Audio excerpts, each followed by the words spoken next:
Here I have Realme Narzo 50, and today I'm going to show you how to access developer options on this device. So firstly you have to open Settings, then go to the About Phone section,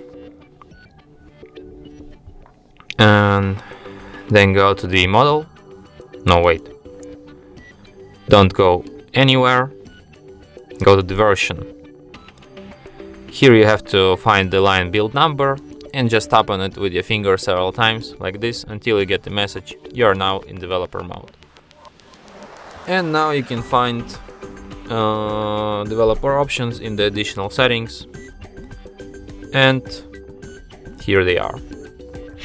Here you have all of these super interesting and useful developer options. You can also disable them here, and after that they will disappear from the settings list.